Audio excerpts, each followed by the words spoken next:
sentia muito bem não, né? Mais ou menos. Com a punhal assim para me matar no coração, aquela coisa horrível.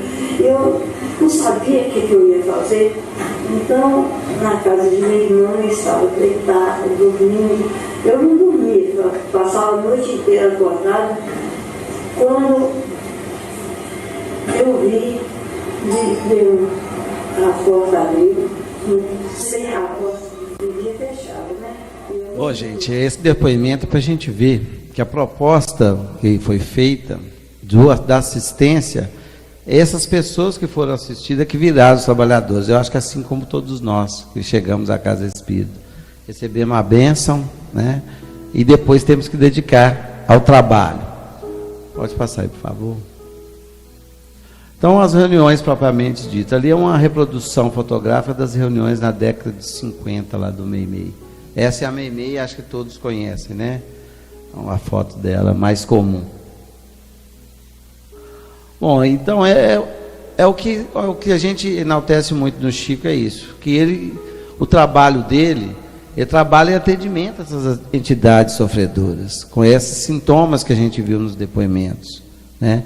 Juntamente com outros médios da agremiação, como eles falam. E esses 15 minutos finais da reunião é que começaram a ser de ensinamentos de caráter científico, filosófico, religioso, e estavam se perdendo. Essas mensagens ficavam somente restritas àquele ambiente fechado e íntimo. Então, aí que surgiu a ideia das gravações. O gravador que está aí do lado é o gravador original, que serviu para gravar e registrar os finais dessas reuniões, das mensagens. Ele foi doado pelo Pastorino, que todo mundo conhece, né? Que é o autor do best-seller Minutos de Sabedoria. Ele era amigo do grupo, frequentou algumas reuniões. Então, a preocupação de Arnaldo está perdendo as mensagens, grandes ensinamentos, que poderia ficar para todos nós, grandes depoimentos. Aí o Pastorino do gravador passa a se gravar essas fitas, que eram aqueles rolos imensos, né, que vocês estão vendo ali. E essas fitas, como eram muito caras, eram escutadas. O Pacheco, que eu mostrei a foto dele aí anteriormente, o cunhado de Chico, datilografava essas mensagens, né, e explicando cada reunião juntamente com Arnaldo Rocha, não dos espíritos sofredores, mas gravava os depoimentos dos espíritos já esclarecidos e mensagens instrutivas, né, que geraram 2 livros que Arnaldo organiza, um em 55 e outro em 56, chamado Instruções Psicofônicas e Vozes do Grande Além. Alguém conhece esses livros, gente? O senhor conhece? Quem leu sabe o teor dos livros. Então a gente vai observar ali uma comparação até com o céu e o inferno. Muitos espíritos narram, fazem os seus depoimentos da experiência pós-morte, de como eles foram atendidos, como eles foram acolhidos, o que realmente eles receberam numa casa espírita para o consolo, para o esclarecimento, para o alívio, o comportamento da reunião em favor dos espíritos, né? E os dramas da própria vida, da existência do ser humano, os seus reflexos no plano espiritual. Isso é um relato de pessoas comuns, mas de muitos religiosos, protestantes, católicos, espíritas, muita gente envolvida na área da política, da ciência, né? Mostrando realmente a relação do poder.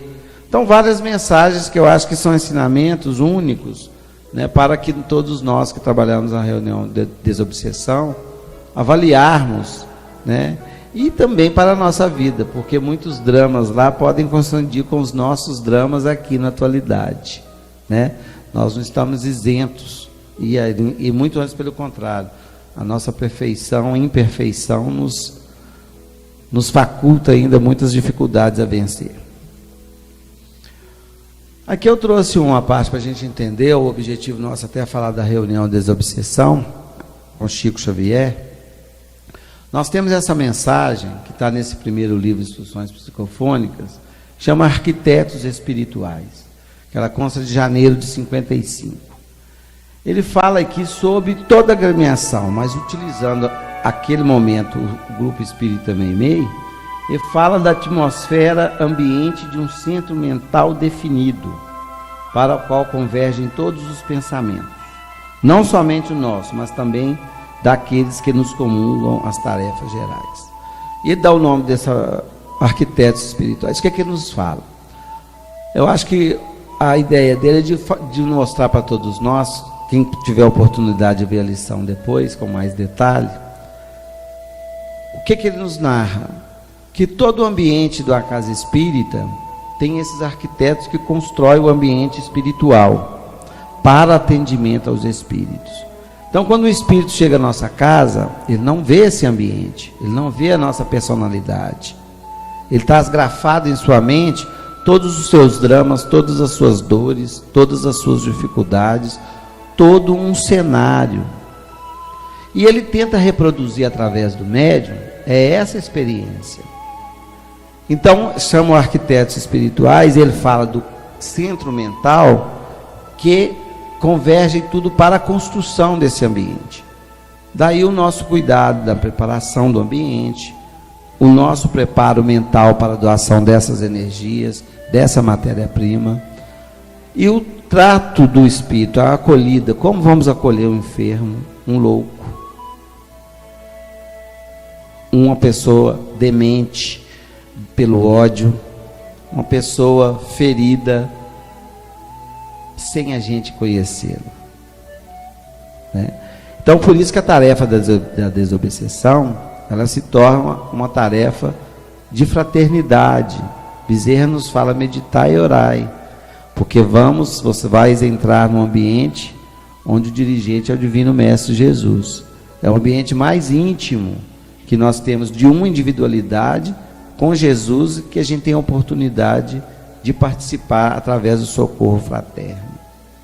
E sabemos também que, pelo mecanismo de estudo, esse contato na mediunidade é que permite o espírito a sensação para o entendimento. Porque quando o espírito desencarna, muitas vezes os seus sentidos ficam limitados ou apagados. Então as sensações vão de vir com esse contato mediúnico, senão poderiam resolver tudo no plano espiritual como eles fazem, né? Então aí a nossa participação no trabalho mediúnico, né, visando a esse atendimento.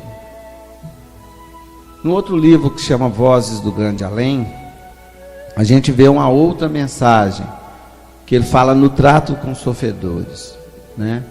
A sessão mediúnica para o socorro dos encarnados padecentes pode ser comparada a uma clínica psiquiátrica funcionando em nome da bondade do nosso Senhor Jesus Cristo. O doutrinador ou doutrinadores são médicos e enfermeiros com obrigações muito graves para com os necessitados pacientes que os procuram. Bom, aí ele nos dá essa responsabilidade, né? Hoje a gente nem usa muito o termo doutrinadores, né? Nós mudamos para qual, gente? Esclarecedores, porque ninguém doutrina ninguém. Mas isso aí é de 55. Hoje os espíritos já mudaram a fala, para, né, nos situarmos melhor. Então ele compara isso como uma clínica psiquiátrica. Nós vamos ver lá no livro dos médiuns, Laboratório do Mundo Invisível, que eles nos explicam como funciona isso na casa espírita, né? Que formam-se padiolas, apresentam-se como médicos, né? Formam jardins se for necessário. Então eu tirei uma lição de um e do outro para a gente conjugar como que é o cenário de uma reunião mediúnica para que quando um espírito adentra. E que tipo de fluido, que tipo de localização que a gente se encontra na hora do atendimento ao espírito. Tanto o médium, que o médium vai captar a ideia, ele tenta traduzir da melhor maneira que ele consegue, né? A gente sabe que todos nós temos as limitações. E aqueles que os recebem, muitas vezes recebem como se eles estivessem numa realidade nossa, né? Então o espírito ele fica mais perdido, ele não consegue se encontrar. E o papel principal da reunião de obsessão é tentar indicar para o espírito um caminho, ou acordá-lo de um sono mental que ele se encontra, apresentando-lhe uma nova realidade sem ferir, né, sem agredir aquele espírito, com falas inconvenientes ou com julgamentos, mas com o amor que Jesus nos ensinou. Porque é só assim que há uma transformação e há um despertar para uma nova jornada, para uma nova busca. Então essa seria a proposta, né, da reunião de obsessão, onde Chico Xavier nos retrata essas mensagens valorosas. E curiosamente, esses livros são escritos e publicados, escritos não, são divulgados, porque são psicofonados, né? Arnaldo até conta que ele queria de todo jeito que gerasse fitas. Aí o presidente da FE falou: como é que ninguém tem gravador? Se assustar achar um, ninguém vai escutar. Por isso que virou livro, né? Para que pudesse ser. Foi feito justamente quando publicou-se Nos Domínios da Mediunidade, da obra de André Luiz, da coleção André Luiz. É o mesmo ano de 55. A gente vê que foi um período que Chico dedicou muito o seu trabalho em torno do esclarecimento da vivência mediúnica. Porque é diferente você trabalhar os conceitos da mediunidade. Agora, a vivência mediúnica é que importa. Porque no livro Nos Domínios da Mediunidade, eles não mostram a experiência mediúnica. Nesses aí é a vivência mediúnica.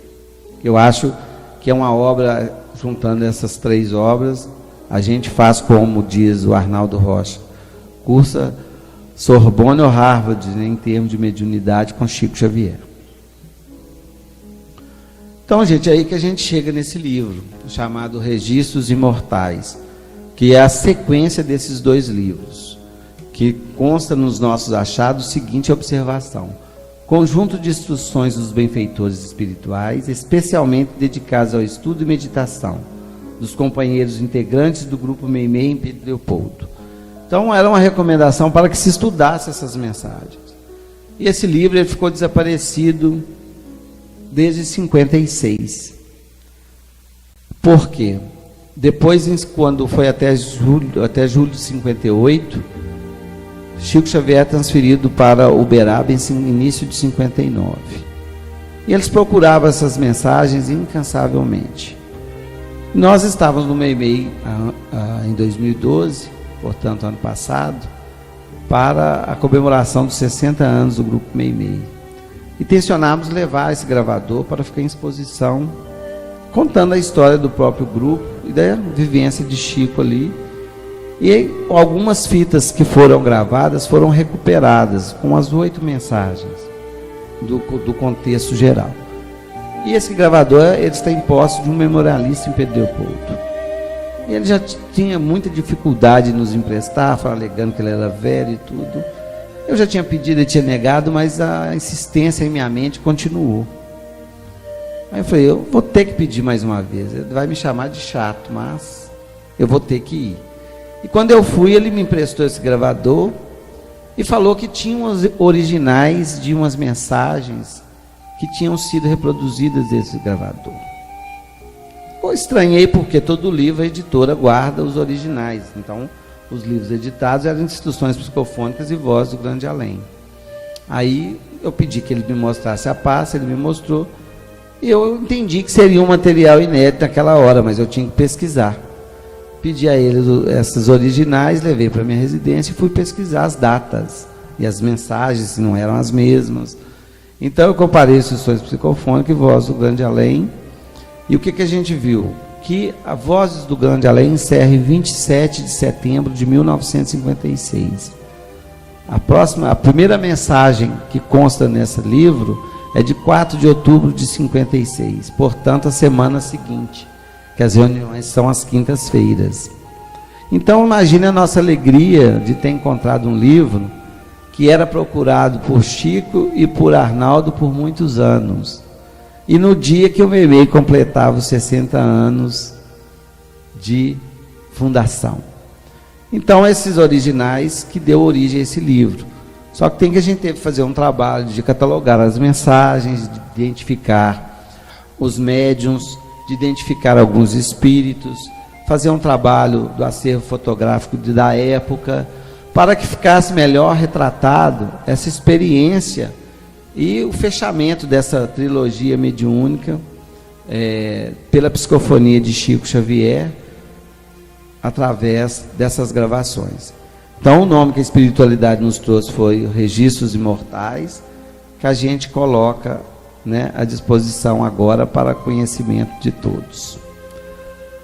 E nesse livro nós vamos ter também a comemoração do centenário da doutrina espírita, que se dá em abril de 57, né? Portanto, 100 anos. E a gente viu como que a mediunidade hoje, ela busca, é necessário buscar uma conotação, porque a gente observa que, não sei se aqui, porque a gente não conhece muita região, né, mas a constituição de reunião mediúnica é fácil, gente? Hein? Está sendo fácil? É em todo lugar. E os médiuns, hoje, a esse tipo de trabalho, a dedicação da tarefa da desobsessão tem diminuído bastante. E a espiritualidade é tão clara sobre essa necessidade para o avanço da humanidade, porque é a oportunidade que tem de ir à luz e de encontro às trevas espirituais dos encarnados e dos desencarnados, porque a gente fez questão de colocar aqui os depoimentos, porque todas foram beneficiadas com assistência. Arnaldo Rocha nos fala, no resumo do primeiro livro, no adendo que ele coloca, que mais de 25% dos atendimentos que tiver durante um ano foram os companheiros da própria casa, para que tivesse força para prosseguir. Então, a reunião de desobsessão não é só benefício aos espíritos das trevas, ou espíritos sofredores, é o benefício aos trabalhadores da própria casa, para que possa vencer, né, as dificuldades do caminho, e também nós precisamos vencer o nosso passado, e é sozinho, muitas vezes a gente não dá conta. Então tem uma mensagem aqui de Emmanuel, em que também Emmanuel fala da comemoração do centenário do Espiritismo. Ele tenta trazer um novo marco para a mediunidade. Ele fala: se nos 20 lustros passados, a mediunidade serviu para atender os mistérios brilhantes da observação científica, projetando inquirições do homem para a esfera espiritual, é justo satisfaça agora as necessidades morais da terra, carreando avisos da esfera espiritual para o homem. Então, o que é que eles nos falam depois de um século de doutrina espírita? Evidentemente, 100 anos foram de pesquisa e trabalhos avultados para a compreensão da tarefa e do fenômeno mediúnico. As obras trazem muito isso, esse ensinamento, a codificação kardeciana mostra-nos tudo isso com clareza.